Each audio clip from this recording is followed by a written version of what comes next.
कह रहे हो खान साहब को एलिमिनेट कर दो तो शायद आपकी बचत हो जाएगी। Not at all, you are highly mistaken. आप शहबाज शरीफ भाई को आपने उनकी आवाज को बंद किया तो क्या हुआ? क्या आवाम खामोश होगी? क्या आवाम डर के बैठ गई? फौज का काम है उसको अपनी हदों के अंदर रह के काम करना चाहिए। आखिरी लाइन यही मैंने सुनी थी बड़ी पॉपुलर, और इसी लाइन के बाद उनको शहीद कर गया।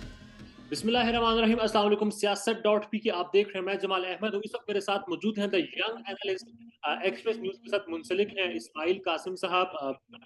बड़ी दबंग तज्जिया दे रहे हैं और आजकल ट्विटर पर इनके जो तज्जिया बड़े वायरल हो रहे हैं। इस्माइल भाई, thank you so much for your time. और बहुत अच्छा लगता है कि आपकी एज के हम लोग जो हैं, आप जो हैं बड़ा तज्जिया देते हैं और उन लोगों के साथ बैठ कर देते हैं जो अपनी मुख्तलिफ राय रखते हैं। सर, लाहौर में आप मौजूद हैं, इमरान खान साहब लाहौर में मौजूद हैं, जमान पार्क में एलिमिनेशन की बात हो रही है। खान साहब ने फिर खदशे का इजहार किया कि दोबारा हमला मेरे ऊपर हो सकता है। गुलाम हुसैन साहब, गुलाम जो एयरवाई के साथ मुंसलिक है, सीनियर सहाफी, उन्होंने कहा है कि टारगेट किया दोबारा जा सकता है। उन्होंने कहा है कि मुझे खान की डेड बॉडी चाहिए है।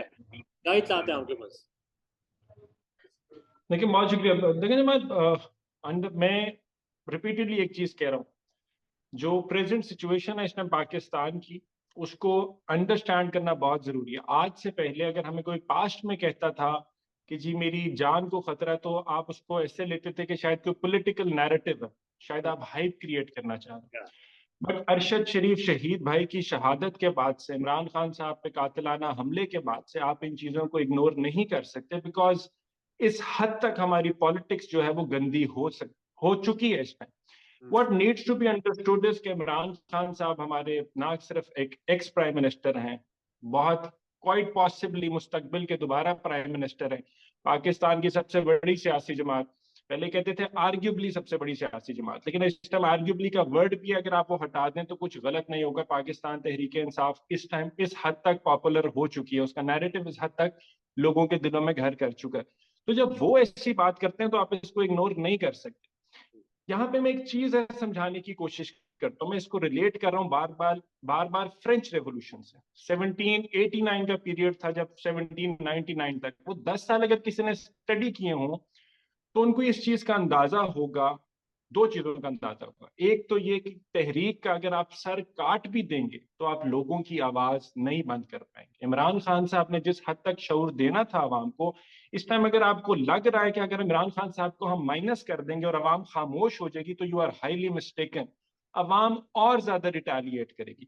नंबर दूसरी चीज इसके अंदर अंडरस्टैंड करना है कि क्या प्रॉब्लम हुआ, क्या था उस टाइम फ्रेंच रेवोल्यूशन के अंदर। देखिए उस टाइम यस, बहुत ज्यादा इन्फ्लेशन रेट्स थे, सोशली जो थी आवाम बहुत ज्यादा पिस चुकी थी, इकोनॉमिकली जो था वो क्रम्बल हो चुका था, पूरा सोशल जो आपका सेक्टर था वो उस टाइम खत्म हो चुका था। लेकिन अवाम क्या इस वजह से बाहर निकली थी? नहीं, क्योंकि उसके कंपैरिजन में अगर आप यूके को देखें तो यूके के अंदर जो इन्फ्लेशन रेट्स है वो कंपेयर टू फ्रांस बहुत ज्यादा थे। फिर क्या? वहां पे अवाम इस हद तक क्यों मोबिलाइज नहीं हुई?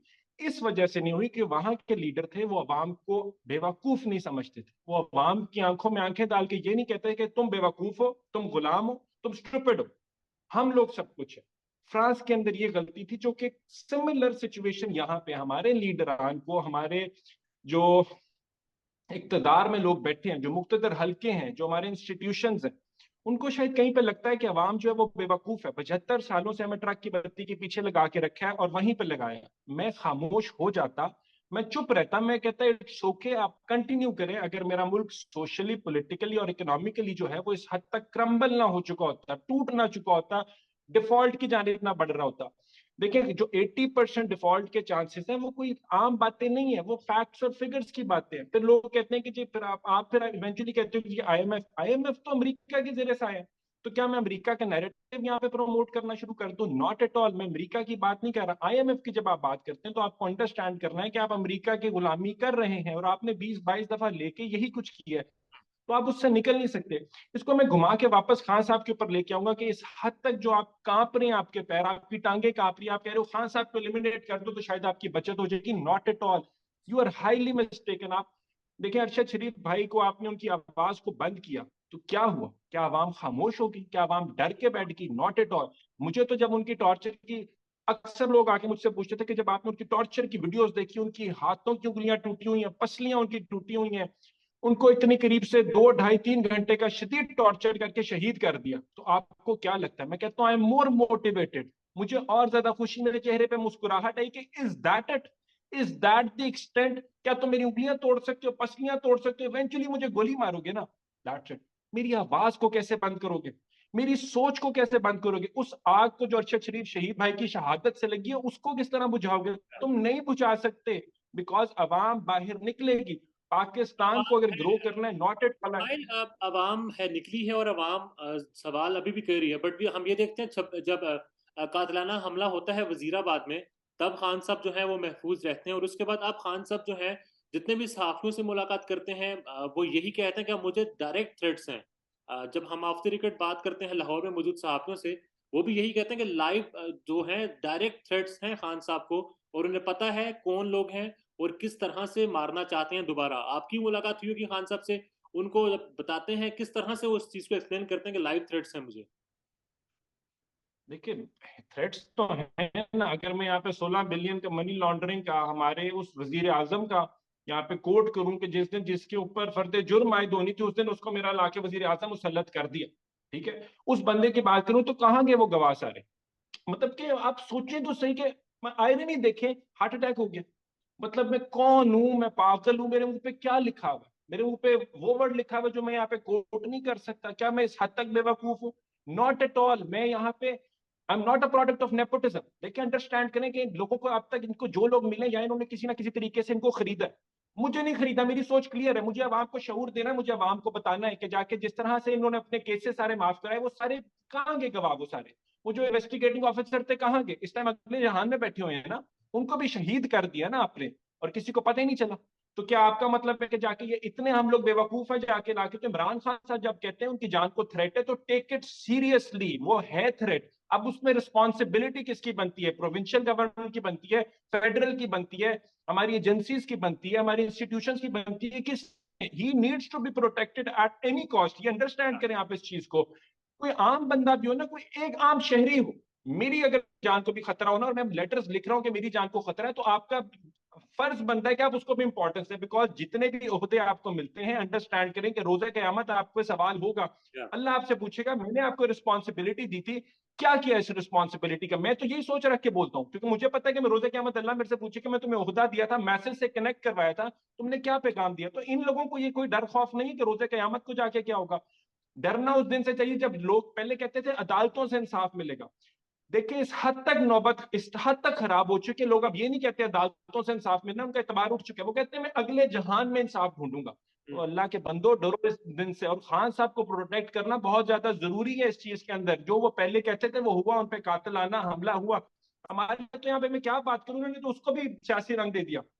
जब तक उनकी टांग के अंदर नहीं चार साहब। पांच छह गहरे वो नजर नहीं आए, सुराख नहीं नजर आए, तब तक तो उन्होंने उसको भी तस्लीम नहीं किया था। इनको अपनी आंखों पे इस हद तक पट्टियां बंधी हुई है, बुग़्ज़-ए इमरान के अंदर ये लोग अंधे होकर रह चुके हैं।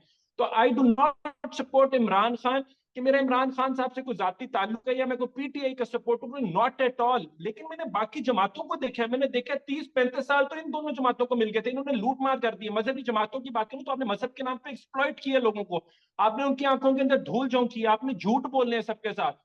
आप लोग पेटी सेल्फिश इंटरेस्ट के लिए हमेशा लूटते रहो, आम आवाम पिसती है। तो मैं तो आवाम आवाम की आवाज बनूंगा ना, बिकॉज वो बेचारे मजलूम, वो कहां से अपनी पॉइंट प्रेजेंट करे आगे फिर?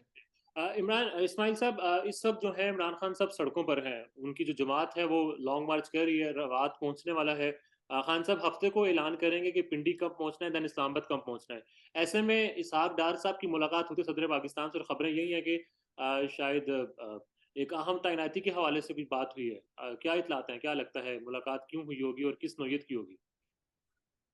देखिए, ये मुलाकात हुई है। ये हमारे सदर साहब तो बार बार 3-4-6 दफा मिल चुके हैं। उनका तो एक ही एजेंडा है कि यार आपस में बैठ ले और मजामत की बजाय मुफाहमत कर ले। उनका देखें जिस पोजीशन पे वो स्ट्रेचर पे बैठे हुए हैं, उनका यही काम बनता है। वो वहां पे अपने पर्सनली कोई अपनी आइडियोलॉजी पुट फॉरवर्ड नहीं कर सकते।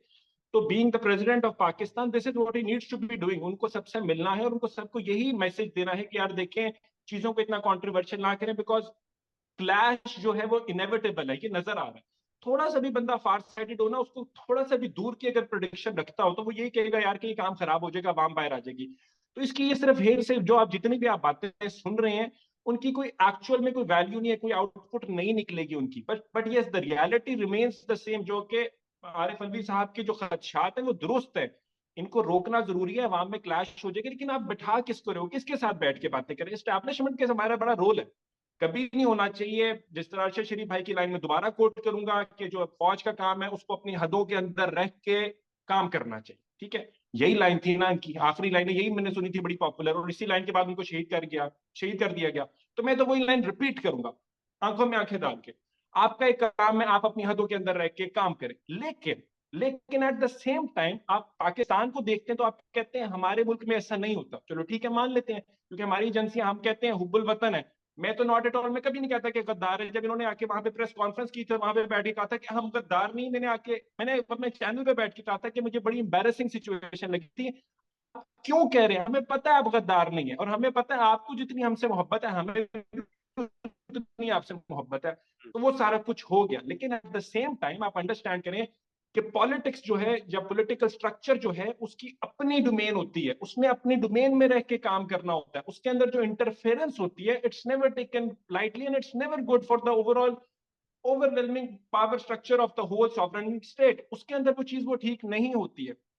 तो इसको अगर मैं वापस रिलेट करूं उसी चीज के ऊपर, तो मीटिंग है, एस्टैब्लिशमेंट को अपना रोल किरदार निभाना चाहिए, बिकॉज एस्टैब्लिशमेंट की प्रेजेंस तो है। आर्मी की तैनाती को उन्होंने इतना कंट्रोवर्शियल कर दिया है, मेरी तो समझ से बाहर है। आप तैनाती पर होते मैं कौन आता हो? हूँ, मैं आपको amendment पर आता हूँ। एक मिनट है, let me just add one thing over here. मेरा पॉइंट समझे, मेरा पॉइंट है कि एक बंदा है, अब लोग कहेंगे कि जी मैं पीएमएलएन के खिलाफ हूं। नॉट एट ऑल, मैं पीएमएलएन की बात नहीं कर रहा, मैं एक ऐसे बंदे की बात कर रहा हूं जिसको अदालतों ने एब्सकॉन्डर, फ्यूजिटिव, कॉन्विक्ट करार दिया। ठीक है, वो भाग गया यहां से कह के कि मैं अपने इलाज कराने जा रहा हूं, जमानतों पे गया। उसको जमानती कौन है? हमारा वजीर आजम। आप किस तरह से इतनी अहम तैनाती के लिए उसके पास जा सकते हैं? इमरान खान साहब का भी एजेंडा यही था, वो कह रहे थे यार जिस मर्जी को लगा दो, मुझे प्रॉब्लम नहीं है, बट एटलीस्ट इन चोरों से तो ना मशावरत करो ना।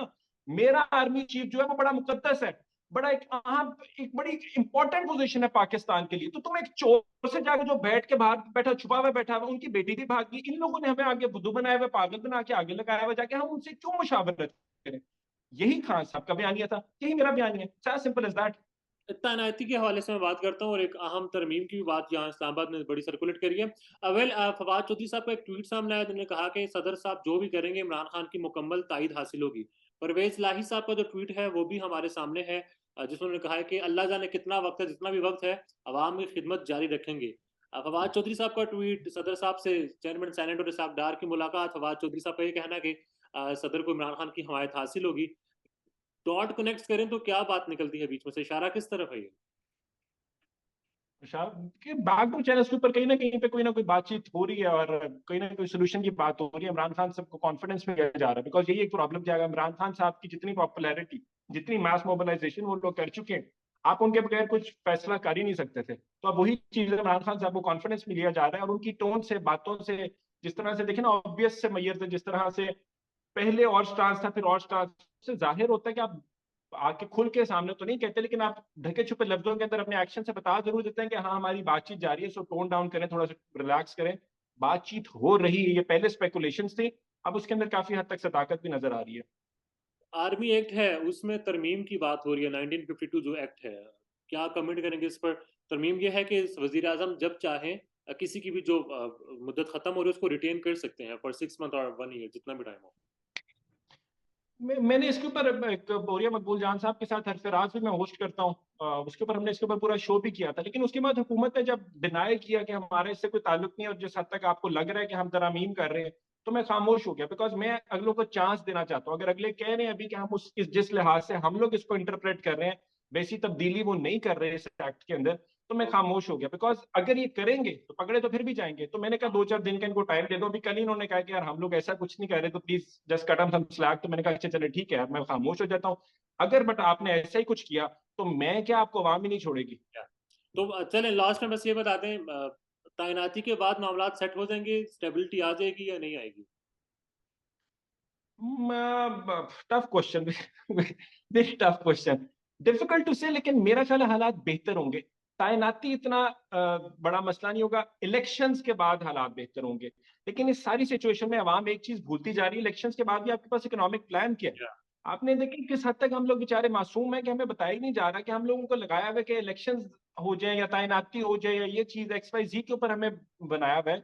हम तो डिफॉल्ट की जानिब जा रहे हैं। तो लेट सपोज कि 6 महीने में आपके इलेक्शन हो जाते हैं, इलेक्शन के बाद आपकी इकोनॉमिक कंडीशन तो यही रहेगी। आईएमएफ तो आपसे डू मोर करवाता रहेगा, अमेरिका के जेर से है, पहले आपने 20 साल अमेरिका का डू मोर किया है, अब आप आईएमएफ का डू मोर करते रहेंगे, तो हम लोगों का वे आउट क्या है, निकलेंगे कहां से? इस पर हमें भी तवज्जो देनी चाहिए थोड़ी सी, बिकॉज इकोनॉमिकली अगर आपकी कॉम स्ट्रेंथन नहीं है तो वो उसकी कोई फॉरेन पॉलिसी कुछ नहीं होती, उसकी सिर्फ बातें ही होती हैं फिर। ऐसे और हम डिफॉल्ट पर 70% जो है चांसेस पर हम रिस्क पर हैं, डिफॉल्ट रिस्क पर है हमारा जो मुल्क है। तो हमें ये भी बताया गया था, हमने सुना था कि इसाक डार साहब आ गए हैं, अब बेहतर हो जाएगा सब। मैं क्लोजिंग कर रहा था बट इकॉनमी की बात होगी तो इसाक डार साहब की अभी तक की जो परफॉर्मेंस है उस पर कमेंट करते हैं प्लीज। यार क्या अजीब स्टूपिड सी बात है। मैं कल शो के अंदर भी बैठे हुए थे और हमारी होस्ट मुझे यही कह रही थी, मैं उनसे लॉजिकल बात कर रहा था और मुझे आगे से कह रही थी कि जी इसहाकडार साहब आम आदमी के लिए उम्मीद बनकर आए थे, और मैं सब कुछ छोड़ के बैठ गया था। मैंने कहा था कौन सी उम्मीद, आप उम्मीद बन के नहीं आए थे भाई, आपके पास कोई प्लानिंग नहीं थी। आप अपने एनआरओ 2 के लिए आए थे, आप अपने केसेस माफ कराने के लिए आए थे, आप इसलिए आए थे कि पहले इसहाकडार साहब आएंगे, गालियां गुलियां खा लेंगे, उसके बाद फिर नवाज शरीफ साहब के लिए आपने रास्ता आसान करना था। तो अंडरस्टैंड करें, आपने केसेस अपने माफ नहीं करे, आपने खुद को एनआरओ 2 नहीं दिया। जितने जितने 16 बिलियन का मनी लॉन्ड्रिंग का केस था, छोटा केस था, किस दिन आपकी कमर में दर्द थी? इस टाइम में तो यूके की अदालत में बैठे हुए ना, सूट टाई लगा के यूं करके जी जी जी माफी माजरत, पैसे दे रहे हैं, सब कुछ करा रहे हैं। तो यहाँ की अदालतों को क्या होता था फिर? यहाँ पे आपकी कभी कमर में दर्द थी, कभी आपने कह दिया था एक पेशी के ऊपर कि जी मैं वजीर आजम लग चुका हूं तो मेरे पास टाइम ही नहीं है। आपने उस टाइम के अंदर क्या करना था? आपके पास तो करने को छनकना कुछ नहीं था, प्लानिंग आपके पास कोई थी नहीं। आपने हम लोगों को फुद्दू बनाया और आगे लगाया और वही आप करी जा रहे हैं जाके। तो ये तो इलॉजिकल तरीन सी, जब मुझे कोई कहता है ना इसहाकडार साहब उम्मीद बन के आए थे, तो मुझे आग लगती। कौन सी उम्मीद थी? He did not have any plan, zero planning के तहत वो आए थे। प्लानिंग कोई थी नहीं, वो ऑब्वियस भी हो गया। जाके अपने देख ले, फॉरेन रेमिटेंसेस को देख ले, एक्सपोर्ट्स को देख ले, इकोनॉमिकली हर चीज जिसने आपको आईएमएफ के उस शेल से बाहर निकालना था, अपनी सस्टेनेबिलिटी की तरफ लेके जाना था, वो तो सारी माइनस में चली गई। तो फिर प्लानिंग कौन सी थी? वेल ठीक है इस्माइल साहब, thank you so much for your time.